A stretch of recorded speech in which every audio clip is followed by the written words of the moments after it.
மாஞ்சோலை தேயிலை தோட்ட தொழிலாளர்கள் தங்களுடைய உரிமைகளுக்காக போராடி வீர சாவடைந்த நாள்.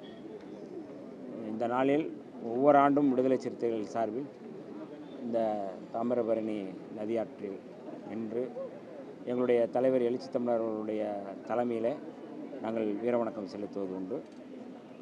நாடாளுமன்ற கூட்டத்தொடர் கடந்த காலங்களில் நடந்திருப்பதால் ஒவ்வொரு ஆண்டும் நானும் எங்களுடைய கட்சியினுடைய முன்னணி தலைவர்கள் எல்லோரும் இணைந்து இந்த இடத்தில் அஞ்சலி செலுத்துவோம். அந்த வகையில் இன்றைக்கு விடுதலை சிறுத்தைகளின் சார்பில் மாஞ்சோலை தேயிலை தோட்ட தொழிலாளர்களுடைய இந்த நினைவு நாளில் விடுதலை சிறுத்தைகளின் சார்பில் எங்களுடைய செம்மார்ந்த வீர வணக்கத்தை தெரிவித்துக் கொள்ளுங்கள். பல ஆண்டுகளான கோரிக்கை நினைவு தூர் வைக்கணும், அந்த பாலத்துக்கு பேருக்கு பல ஆண்டு கோரிக்கை வச்சிருக்கோம். இப்போ மாஞ்சோலை தேயிலை தோட்டமே இல்லாத ஒரு சூழல் உருவாகிது. அங்குள்ள மக்கள் இன்னமும் பாதிப்பில் தான் இருக்காங்க. குடிக்க தண்ணி இல்லை, கரண்ட் இல்லைங்கிற பிரச்சனை இருந்துட்டு தான் இருக்குது. அரசு என்ன செய்யணும்னு எதிர்பார்க்குறாங்க? கடந்த முறை மாஞ்சோலை தேயிலை தோட்ட தொழிலாளர்கள் சார்பாக தலைமைச் செயலகத்திற்கு என்னை அழைத்து என்னிடம் அந்த கோரிக்கை மனுவை கொடுத்திருந்தார்கள். கடந்த காலங்களில் நானும் அந்த மாஞ்சோலை தோட்டத்திற்கு சென்று அந்த பகுதியில் சென்று நம்முடைய மக்களுடைய கோரிக்கைகளை உணர்வை புரிந்து கொண்டு கடந்த காலங்களில் கோரிக்கை வைத்திருக்கிறோம். இந்த முறையும் அவர்கள் அந்த கோரிக்கை மனுவை கொடுத்திருந்தார்கள். நான் மாண்புமிகு முதல்வர் அவர்கள் கவனத்திற்கு கொண்டு சென்றிருக்கிறோம். விரைவில் ஒரு நல்ல பதில் அல்லது அந்த கோரிக்கைக்கான தேவைகளை பூர்த்தி செய்வதற்கான வாய்ப்பு இருக்குது. அவங்களுக்கான வாழ்வாதாரத்துக்கான முழுமையான எதுவும் கிடைக்கல அப்படிங்கிறது அவங்களுடைய பிரதான கோரிக்கை. அதோடு மட்டும் இல்லாமல் 29 ஆண்டுகள் ஆயிடுச்சு, இன்னும் 27 ஆண்டுகள் ஆயிடுச்சு. இன்னும் உங்களுக்கு ஒரு நினைவு தூண் அமைக்கணுங்கிறது ஒவ்வொரு ஆண்டும் இருக்குது. நீங்கள் கூட விடுதலை இங்கே உங்கள் கட்சியில் கூட அதுக்கான இதெல்லாம் சொல்லியிருக்கீங்க. இப்போ நீங்கள் எதிர்த்தரப்பு இதிலேருந்து இப்போ ஆளும் தரப்பில் இருக்கிறீங்க அப்படிங்கும்போது அதுக்கான வாய்ப்பு அதிகமாக இருக்கிறது. எப்படி எந்த அளவுக்கு இல்லை, எதிர்த்தரப்பு ஆளும் தரப்பை தாண்டி ஒவ்வொரு ஆண்டும் அந்த கோரிக்கை நாங்கள் வைக்கிறோம். கடந்த காலங்களில் வைத்த கோரிக்கை, இந்த கோரிக்கை நியாயமான கோரிக்கை தான். எங்கள் இடத்துலேருந்து பெறக்கூடிய அதான் அந்த கோரிக்கையை நாங்கள் இப்பொழுது நாங்கள் வைக்கின்றோம். அதில் எந்த மாற்று கருத்தும் இல்லை. அதனால் இந்த கோரிக்கை தொடர்பாக மாண்புமிகு முதல்வர் அவர்கள் கவனத்துக்கு நாங்கள் கொண்டு செல்வோம். கடந்த முறை நீங்கள் வந்திருக்கும் போது திமுகவோட மகிழ்ச்சியோடு இருக்கிறீங்களான்னு நிலை பத்திரிகையாளர்கள் கேட்டோம். மகிழ்ச்சியோடு தான் இருக்கோம்னு சொன்னீங்க. இப்போ அந்த மகிழ்ச்சி மாறி போனது எல்லாருக்குமே தெரியும். நட்பு தொடருதா? எப்படி இருக்குது இந்த கூட்டணி? இப்போ நீங்கள் அமைச்சராகவும் இருக்கீங்க. கொடுக்கப்பட்டவர்களுடைய வாழ்வாதாரம் இந்த மாதிரி விஷயங்கள்ல மேம்படுத்தப்பட்டு நினைக்கிறேன். இல்லை, விடுதலை சிறுத்தைகள் எல்லோரோடும் எல்லாருக்கிட்டையும் நாங்கள் நட்பாக தான் இருக்கிறோம். பாஜக, RSS, சங் பரிவார அமைப்புகளோடு நாங்கள் கொள்கை முரண்பாடு எங்கள்கிட்ட இருக்குது. எங்களுடைய தலைவர் எழுச்சி தமிழர் தொல்காப்பியன் திருமாவளவன் அவர்கள் பலமுறை இதை சொல்லியிருக்கிறார். விடுதலை சிறுத்தைகளுக்கு யார் மீதும் வெறுப்பு இல்லை. வெறுப்பு அரசியலை நாங்கள் எப்போதும் விதைக்க மாட்டோம். புரட்சியாளர் அம்பேத்கர், தந்தை பெரியார் அவர்களுடைய அரசியலை ஏற்றுக்கொண்டு சமத்துவத்தோடும் சகோதரத்துவத்தோடும் நாங்கள் பயணப்பட்டுருக்கோம். விடுதலை சிறுத்தைகள் கடந்த காலங்களில் அப்படித்தான். எங்கள் மீது கற்களை எறிந்தவர்கள் மீது கூட நாங்கள் வெறும் பூக்களைத்தான் நாங்கள் தூவிருக்கோம். இப்போதும் அப்படித்தான் நாங்கள் இருக்கோம்.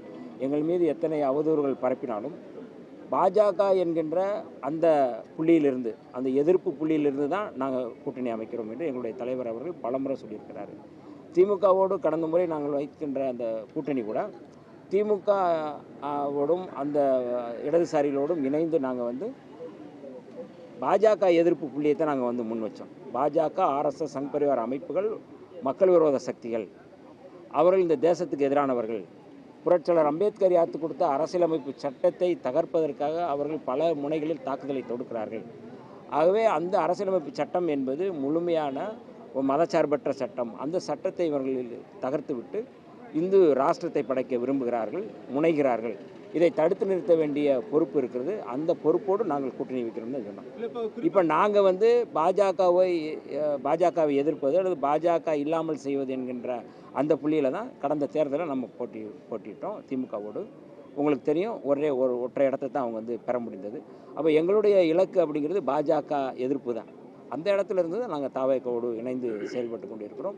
இந்த தாவேக்காவோடு இணைந்து செயல்படுவது என்பது இந்தியா கூட்டணியில் திமுக வர வேண்டும் என்று கடந்த காலங்களில் எங்களுடைய தலைவர் அவர்கள் சொன்னார்கள். அதுவும் பாஜக எதிர்ப்பு தான். பாஜக எதிர்ப்பு புள்ளி, பாஜக எதிர்ப்பு என்பது வெறும் கட்சி அடிப்படையில் அல்ல, சனாதன எதிர்ப்பு களத்திலிருந்து புரட்சியாளர் அம்பேத்கருடைய கொள்கை நிலையிலிருந்து நாங்கள் அதை கூட்டணிங்கிறது தொடர்ந்து கலகலத்து போகக்கூடிய சூழல் தான் இருக்குது. நீங்கள் சரத்பவார் நேற்றுக்கு பிரதமரை பார்த்துருக்காரு.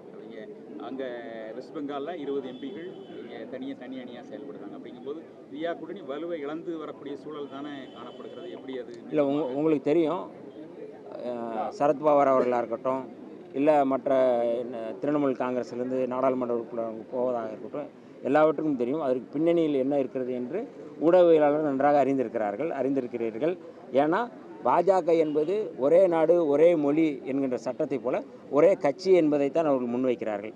ஒரே கட்சி இருக்கணும், அது பாஜக கட்சி மட்டும் இருக்கட்டும்னு நினைக்கிறாங்க. அதை நம்ம தவிர்க்க வேண்டிய பொறுப்பு ஜனநாயக சக்திகள் எல்லோருக்கும் இருக்குது. அந்த ஜனநாயக சக்திகளோடு நாங்கள் இணைந்து செயல்படுகிறோம். தூத்துக்குடியில் இப்போது இன்னைக்கு ஒரு 26 வயசு இளைஞர் இறந்திருக்காரு. காவல்துறை தாக்கப்பட்டதால் தான் இறந்ததாக உறவினர்கள் குற்றம் சாட்டுறாங்க. இந்த ஆட்சியிலையும் இந்த போன்ற லாக்கப் மரணங்கள் தொடருது அப்படிங்கிற சூழல் தான் இருக்குதா, எப்படி பார்க்குறீங்க? இல்லை, அதாவது காவல் சித்திரவதை தொடர்பான அல்லது காவல் சித்திரவதைக்கு எதிரான அந்த களத்தில் நாங்கள் எப்பொழுதும் உறுதுணையாக இருக்கின்றோம். இம்மாதிரி விசாரணை என்கின்ற பேரில் காவல் சித்திரவதை மரணங்கள் நிகழக்கூடாது என்பதுதான் விடுதலை சிறுத்தைகளோட நிலைப்பாடு. அந்த நிலைப்பாடு தான் எப்போதும் வச்சுருக்கிறோம். அதாவது பாதிக்கப்பட்டவர்களோடு விடுதலை சிறுத்தைகள் நாங்கள் நிற்கிறோம். இப்படி செய்கின்ற, அதாவது இந்த மாதிரியான கொடூரங்களை நிகழ்த்துகின்ற காவல்துறையின் மீது கடந்த காலங்களில் நடவடிக்கை எடுக்கப்பட்டிருக்கின்றது. அதாவது இப்போ சபரிவர்மன் மீது நடவடிக்கை எடுக்கப்பட்டு அதே நடவடிக்கை இதிலும் தொடரும் என்பதில் எந்த மாற்று கருத்தும் இல்லை. நீங்கள் ஜார்ஜ் ஃபெனிக்ஸ் மாதிரி குற்றவாளிகளை பாதுகாக்கக்கூடிய அரசு இல்லை. இது கட்டாயம் குற்றவாளிகளை யாராக இருந்தாலும் எவ்வளவு அதிகாரத்தில் இருந்தாலும் அவர்களை தண்டிப்போம் என்று மாண்புமிகு முதல்வர் அவர்கள் காவல்துறை அதிகாரிகள் கூட்டத்திலே அவர் எச்சரிக்கை விடுத்திருக்கிறார்கள். அந்த எச்சரிக்கை தான் இதுக்கும் போகுது. நீட் தேர்வுல அதாவது நீட் தேர்வுக்கு எதிராக மாணவர்கள் போராடிட்டு இருக்காங்க. பல இடங்கள்ல கல்லூரிக்குள்ள உள்ளே போய் கைது பண்ணிட்டு இருக்காங்க. இந்த சூழ்நிலையில முதலமைச்சர் வெளியான ஜனநாயக படத்தை அதிகாரிகளோடு பார்த்துருக்காங்க. எப்படி பார்க்குறீங்க? அதாவது நீட் தேர்வு இந்தியா முழுக்க, தமிழ்நாட்டில் மட்டுமல்ல இந்தியா முழுக்க ரத்து செய்யப்பட வேண்டும் என்பதுதான் விடுதலை சிறுத்தைகள் நிலைப்பாடு. கடந்த காலங்களில் நாடாளுமன்றத்திலும் சரி மக்கள் மன்றத்திலும் சரி விடுதலை சிறுத்தைகள் இந்த போராட்டத்தை நாங்கள் முன்னெடுத்துக்கிறோம். இப்பொழுதும் கூட எங்களுடைய தலைவர் எழுச்சி தமிழர் அவர்கள் வருகின்ற 27ஆம் தேதி தமிழ்நாடு முழுக்க நீட் தேர்வு ரத்து செய்யப்படணும். அதாவது சோனம் வாங்சுடைய கோரிக்கையோ அல்லது சிஜேபியினுடைய கோரிக்கை என்பதோ நீட் தேர்வு ரத்து அப்படிங்கிற இடத்துக்கு வராமல், நீங்கள் லீக் ஆகிருக்கு, கேள்வி வினாத்தாள் லீக் ஆகிருக்கு, அந்த லீக் ஆனது தொடர்பாக விசாரணை நடத்த வேண்டும் என்று சொல்லப்பட்டிருக்கு. இன்றைக்கு அதை தாண்டி மாணவர்கள் நீட் தேர்வு ரத்து செய்யப்பட வேண்டும் என்கின்ற ஒரு மிக முக்கியமான கோரிக்கை வைத்திருக்கிறார்கள். இந்தியாவுடைய தலைமை அமைச்சராக இருக்கக்கூடிய மோடி அவர்கள் இது குறித்து விசாரணை நடத்தப்பட வேண்டும் என்று சொல்கிறார்கள். எங்களுடைய தலைவர்கள் கூட நேற்றைக்கு சிஜேபி அமைப்பை சேர்ந்த அந்த தலைவர்களோடு மாணவர்களோடு உரையாடி பேசி நாங்கள் ஆதரவு தெரிவித்திருக்கிறோம். நீட் தேர்வு ரத்து செய்யப்பட வேண்டும் என்பது தான் விடுதலை சிறுத்தைகளுடைய நிலைப்பாடு. ஆனால் பாஜக எத்தனை பேர் இறந்தாலும் அந்த இறப்பு குறித்தோ எந்த கவலையும் இல்லாமல் நீட் தேர்வு நடத்துவது என்பதிலே அவர்கள் குறியாக இருக்கிறார்கள். இந்த சூழலில் நேற்றைக்கு கூட மாண்புமிகு முதல்வர் அவர்கள் நீட் தேர்வு ரத்து செய்யப்பட வேண்டும் என்று கோரிக்கை வைத்து அறிக்கை கொடுத்திருக்கிறார்கள். குறிப்பாக பொதுப்பட்டியலில் இருக்கின்ற இந்த கல்வியை மாநில பட்டியலில் கொண்டு வர வேண்டும் என்ற கோரிக்கை விடுதலை சிறுத்தைகள் நீண்ட காலமாக நாங்கள் வச்சுருக்கிறோம். அதற்காக போராட்டங்கள் நடத்தியிருக்கிறோம், அதற்கான மாநாடுகள் நடத்தியிருக்கிறோம். அதே கோரிக்கையை மாண்புமிகு முதல்வர் அவருடைய அறிக்கையிலும் அதில் இருக்கிறது. ஆகவே நீங்கள் நீட் தேர்வுக்கான அந்த எதிர்ப்பில் தமிழ்நாடு அரசு உறுதியாக இருக்கிறது என்பது அந்த அறிக்கையை தெரிவிக்கின்றது. பார்த்தீங்கன்னா தொடர்ந்து பார்த்தீங்கன்னா எல்லா அமைச்சர்களும் சினிமா திரையரங்கில் இருக்காங்க. காலையில் நீங்கள் பார்த்துக்கலாம், ஒரு அமைச்சர் விஜய் பார்த்தோன்னா அழுதுட்டு இருக்க மாதிரி, புதுக்கோட்டைத்துறை அமைச்சர் அழுதுட்டு இருக்க மாதிரிலாம் வீடியோ வருது. இங்கே ஒரு அமைச்சர் தூத்துக்குள்ளே விசில் அடிச்சுட்டு படம் பார்க்குற மாதிரி இருக்குது. இது எதை நோக்கி இருக்குது? ஏன்னா மக்கள் நீங்கள் சொன்ன மாதிரி நீட் தேர்வுக்காக எஸ்எஃப்ஐ போராட்டம் பண்ணிட்டு வராங்க, எல்லாரும் போராட்டம். மக்கள் பணியை தாண்டி சினிமா துறையை மட்டும் நம்பி இருக்கக்கூடிய அமைச்சராக இருக்கிறாங்கன்னு சொல்லி பிஜேபி ஒரு குற்றம் சாட்டுறீங்க. எப்படி பார்க்குறீங்க? இல்லை நீங்கள் இந்த படம் பார்த்துருக்கீங்களா? நான் இன்னும் பார்க்கல. நான் போராட்ட களத்தில் இருக்கிறவன். ஏன்னா அதாவது பிஜேபியுடைய குற்றச்சாட்டெல்லாம் நாங்கள் பார்க்கல. இருங்க, பிஜேபி உண்மையாகவே மக்கள் மீது அக்கறை இருந்தால் மாணவர்கள் இத்தனை போராட்டங்கள் நடத்துகிறாங்க. மிக மோசமாக அதாவது ரவுடிகள் குண்டாசுகளை வைத்து டெல்லியில் தாக்குதலை தொடுக்கிறார்கள். காவல்துறைங்கிற பேரில் மத்தியில் ஆர்எஸ்எஸ் குண்டர்கள் தாக்குதல் நடத்துகிறாங்க. கடந்த காலங்களில் உங்களுக்கு தெரியும், குடியுரிமை திருத்த சட்டத்துக்கு எதிராக போராடிய மக்கள் மீது வெளிப்படையாக ஆர்எஸ்எஸ் குண்டர்கள் துப்பாக்கியை காட்டி மிரட்டி அதை தாக்குதல் நடத்தினார்கள். ஆகவே நீட் தேர்வு குறித்து அல்லது நீட் குறித்த விவாதத்தில் பிஜேபி கருத்து சொல்வதற்கு எந்த தகுதியும் இல்லை, யாருக்குமே இல்லை. இவ்வளோ இத்தனை வருஷமாக வந்து எத்தனை பேர் கொல்லப்பட்டிருக்கிறாங்க அப்படிங்கிறது, எத்தனை பேர் வந்து அதில் இறந்துருக்கிறாங்க அப்படிங்கிறத புள்ளி விவரங்களை வந்து வெளியிட்டோம்னா அதற்கு என்ன பதில் சொல்லுவார்கள். ஆகவே நீட் குறித்து அவர்கள் வெளிப்படையாக இது வந்து முற்றிலுமாக அடித்தட்டு மக்களுக்கு எதிராக அவர்கள் வந்து மருத்துவத்துறைக்கு வரக்கூடாது என்பதற்காக கல்வி அவர்கள்ட்ட வந்து பறிப்பதற்காக இந்த சதியை செய்கிறார்கள்.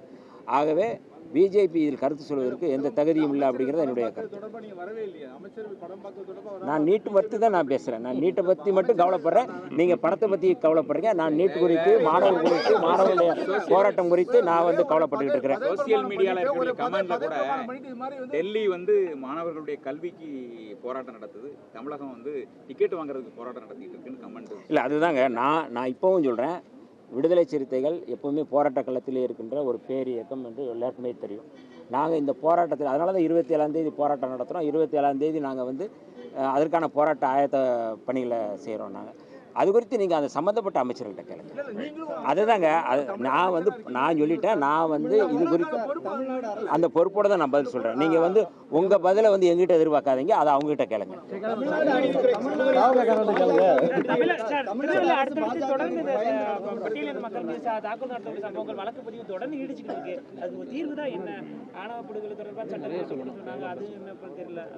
உங்களுக்கு எல்லாருக்குமே தெரியும், நான் சட்டசபையில் பேசிய முதல் பேச்சிலே வந்து ஆணவ படுகொலைகளை தடுத்து நிறுத்துவதற்கு தனிச்சட்டம் வேணும்னு சொல்லியிருக்கோம். அதற்கு முன்பு கடந்த அரசு வந்து இந்த சட்டம் கொண்டு வருவதற்கு முன்பாக முன்னாள் நீதியரசர் பாட்ஷா அவர்களுடைய தலைமையில் ஒரு கமிட்டி போட்டிருந்தாங்க. அந்த கமிட்டி என்னை வந்து சந்திச்சிருக்கிறாங்க. 3 பேர் வந்து என்னை சந்தித்து அந்த கமிட்டியில் இருக்க உறுப்பினர்கள் எல்லாருமே சந்திச்சிருக்கிறாங்க. அவர்கள் வந்து 9 மாதம் எக்ஸ்டன் கேட்டிருக்கிறாங்க. கொஞ்சம் எனக்கு வந்து டைம் வேணும்னு கேட்டிருக்கிறாங்க. ஏன்னு நான் கேட்கும் பொழுது, ஏற்கனவே விக்டிம்ஸ்கிட்ட வந்து நாங்கள் வந்து இந்த ஆணவ படுகொலை தொடர்பான தரவுகளை வாங்கியிருக்கிறோம். ஆனால் அரசியல் கட்சிகள்கிட்ட நான் கருத்து கேட்கல. அதில் வந்து அரசியல் கட்சிகள் கருத்து சொல்லியிருக்கிறாங்கன்னா 2 கட்சிகள் மட்டும்தான்.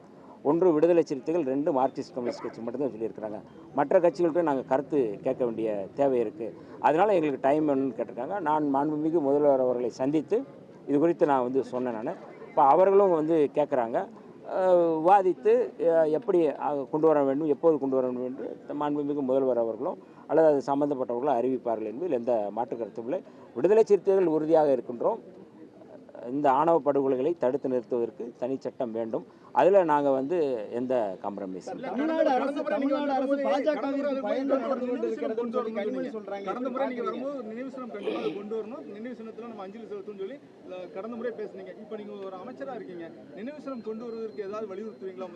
இல்லை, இப்போ உங்களுக்கு எல்லாருக்குமே தெரியும். இப்போ நாங்கள் முழக்கமிட்டு எங்களுடைய கட்சியினுடைய துணை பொதுச் செயலாளர் கனியமதன் அவர்கள் முழக்கமிட்டு வரும்பொழுது அந்த கோரிக்கை தான் வச்சாங்க.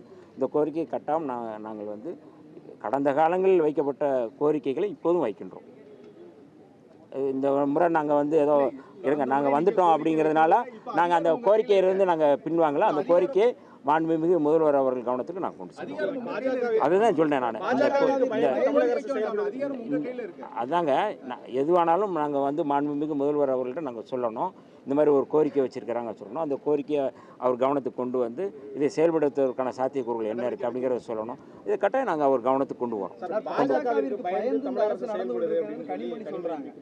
பாஜகவின் பெயரை கூட சொல்றதுக்கு தமிழக அரசு அச்சப்படுதுன்னு சொல்லி பேட்டி. அப்படித்தான் இந்த அரசு இயங்கி கொண்டிருக்கிறது. பெயரை கூட சொல்வதற்கு பயப்படுறாங்கன்னு சொல்றாங்க. உங்களுக்கு தெரியும், நேற்றை கொடுத்த அறிக்கையை வந்து தெளிவாக மாண்புமிகு முதல்வர் அவர்கள் ஆளுமையோடு அந்த அறிக்கையில் சுட்டி காட்டியிருக்கிறாங்க. நீட் தேர்வு ரத்து செய்யப்பட வேண்டும், பொது பட்டியலிருந்து மாநில பட்டியலுக்கு கொண்டு வரணும் அப்படின்னு சொல்லியிருக்கிறாங்க. அங்கே நடக்கின்ற தடியடியை கண்டிச்சிருக்கிறாங்க. அங்கே நடக்கின்ற வந்து சர்வாதிகார போக்கு கண்டிச்சிருக்கிறாங்கன்னா அதெல்லாம் நம்ம அறிக்கையில் இருக்குது. அதனால் பாஜக வந்து எப்படி வேணாலும் வந்து சுற்றி வந்து நீங்கள் வந்து அந்த கேள்வியில் தொடுத்தாலும் தமிழ்நாடு அரசு அல்லது தாவேகா வந்து பாஜக எதிர்ப்பில் உறுதியாக இருக்கிறது என்பது அவருடைய அறிக்கையை வந்து சொல்லுகின்றது. நீங்கள் அறிக்கை கொடுக்காம எதுவுமே சொல்லாமல் இருந்தால் நீங்கள் அந்த கேள்வியை வந்து நம்ம வந்து சொல்லலாம். ஆனால் நேற்றைய அறிக்கை வந்து தெளிவாக இருக்கிறது என்பதை நாங்கள் வந்து